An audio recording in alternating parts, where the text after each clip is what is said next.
on the Janet Mefferd Show. Thanks for being with us. My guest is Pastor Mark Driscoll from Mars Hill Church in Seattle. He is out with a new book called A Call to Resurgence, Will Christianity Have a Funeral or a Future? Glad that you mentioned Dr. Jones, because as people will know, he is the foremost evangelical scholar on the rise of neo-paganism, has coined the terms twoism and oneism, which you mentioned in your book. Now, I was reading your book in preparation for the interview, and when I came across this section on the new paganism, I was a little interested to note that you didn't quote him and you didn't footnote him. You have a footnote after the first sentence where you mention twoism and oneism, and it says, see, for example, Truth Exchange and Peter Jones' book 1 or 2. But then you go on for several more pages and you never footnote him. Why? Peter Jones is actually a friend of mine. I've had dinner with him a lot. His wife is really great, too. She is a really smart, great gal. In my book, Doctrine, I talk a lot about his concepts. In this book, I took his big idea and worked it out through the cultural implications, but I wasn't working specifically from his text. But I think Peter would tell you, I love him a lot. We're good friends, and I've learned a lot from him. Most of what I learned from him was actually sitting down over meals and him talking and me listening, and I should have been taking notes. That would have been a little easier to footnote. Right, except don't you think that it's important when you are using somebody else's material that you should footnote the person? Yeah, and I did mention Peter Jones. Go see these 2 books, and this is where it's all at.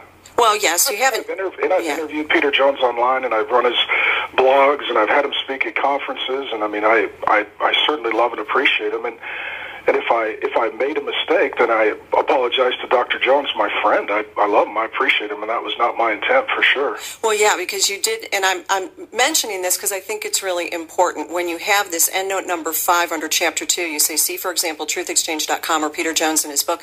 You don't even cite a page number.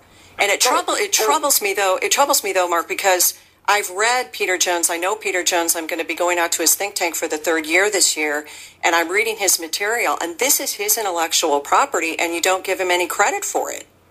I take his big idea, and then I talk about the ways that it works itself out in the cultural issues that I'm addressing. And what I would say is, you're being accusatory and unkind, and I would say ask Dr. Jones what he thinks. I mean, I love Peter. I respect Peter. Like I said, Peter's a friend of mine, and I've been very public about how much I have learned from him. But I thought, I thought we'd have a better interview than this. It seems like you're having sort of a grumpy day. Oh, I'm not having a grumpy day. The problem that I'm seeing here, I was actually really excited to talk to you about the book, in all honesty, Mark, as a Christian, because I have the same concerns you do about cultural Christianity going away and real Christianity needing a revival. Let's talk about that and not a footnote. Let me say one other thing, though. It just, if you don't mind, and I'm not trying to be unkind to you, but there is another section from page 185 to 189 where you go back to oneism. There's no footnote at all to Peter Jones, and at the end you talk about sex as the pagan sacrament of oneism. I mean, that's directly from his book. He has a God of Sex book where he has a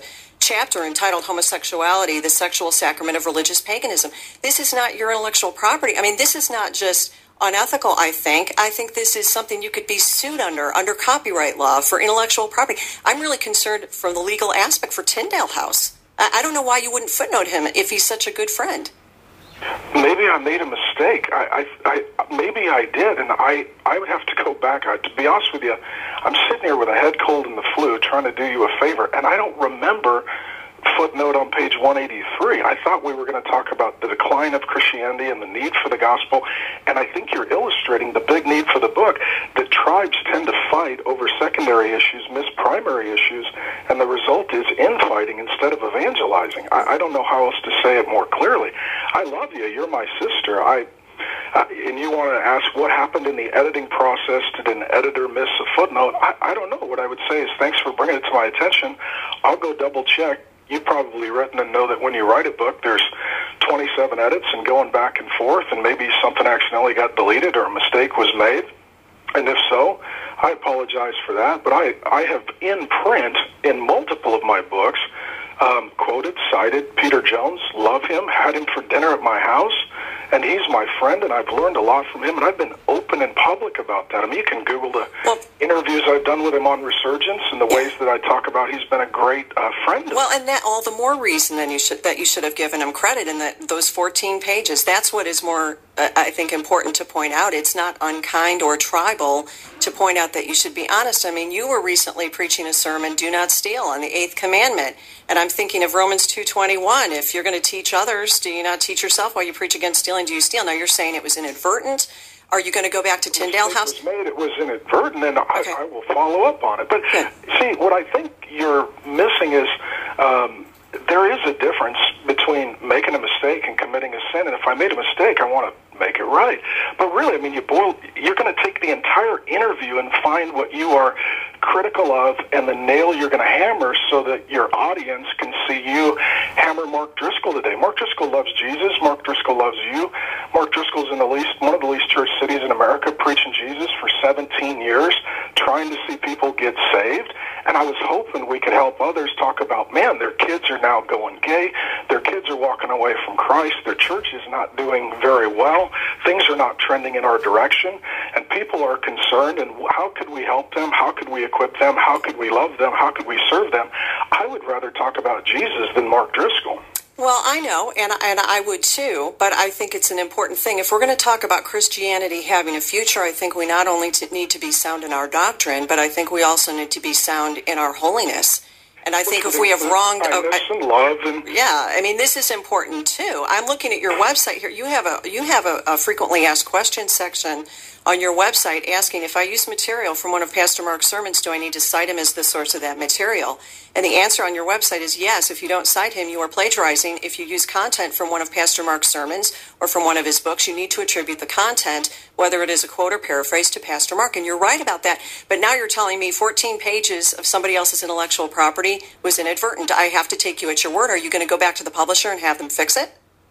What I will do is double check with Peter Jones. See, you're not an intellectual property attorney or an intellectual property judge. You're rendering a verdict, and then you're trying to enforce a sentence.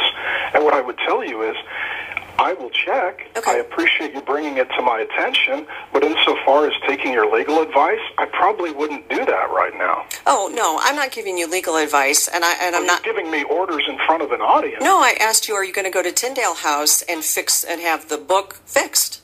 Well, what I will first do is I will go to Dr. Jones, my friend, and if I erred, apologize to him, and then make an effort to fix it. Okay. I'm not a publisher, but I will make an effort to make it right if I got it wrong. Right. Okay, well, that's, fair enough, but I think it's a fair question to ask you. It's a public book. People are going to be reading it. You have an awful lot of people who follow you, and I think it's a fair question. I don't. I think it's rude, and I think the intent behind it is not very Christ-like, but I'll receive it, and I'll try to receive it graciously and humbly, but I wouldn't allow you to pretend to take a generous, gracious, moral, gospel high ground. I would not just give you a pass on that out of love for you, because I want you to grow as well, and I think it's a good opportunity for you to grow as well. Well, I fail to see how I've been unbiblical in asking you a straightforward question about the content of your book. I don't think we need to go ad hominem on me about it. You're the one who's going to have to answer for this. It's not right what you did, Mark. It's not right what you did. You wanted to ask me about the book, and we started with John MacArthur and went to a footnote. 14 pages of no footnote and no page citation. No, there's a footnote that says that it comes from Peter Jones' work. It says see for example. It doesn't have anything specific from the book. Think tank and classes at Westminster. His whole life has been dedicated to the issue of monism or oneism. Right. Well, I just think if he is such a good friend, and I think that's great that you guys are great friends. I think that you should have given him the credit. I think that's what a friend should do. And this is my point, Mark. We can have sound doctrine all day long, but if we don't act in a godly way, who's going to listen? And that applies to pastors. What I'm saying. Right. And but that applies to me as a regular sheep, and it applies to you as a pastor. But you're more than a regular sheep. You've got a large audience, and the Bible says not many should presume to be teachers, and you've got a lot of people listening to you who are learning from you. Well, I'm not teaching. I tend to interview people and take calls, but fair point that, you're certainly entitled to think that. I think you are on the right track as far as saying we need to do something about this culture, and I think that you are right in saying something's wrong. But I think that it's important when you're getting those ideas out that you do it in an upstanding way. And I really hope that you are going to fix this, because I think it's the right thing to do. And I think it would be a good witness for everybody who's going to read and, look at the ideas in your book. All right, I think we've lost him. That is Mark Driscoll from Mars Hill Church in Seattle, and I guess he has opted out of the interview at this point. You're listening to the Janet Mefferd Show, and we'll be coming back.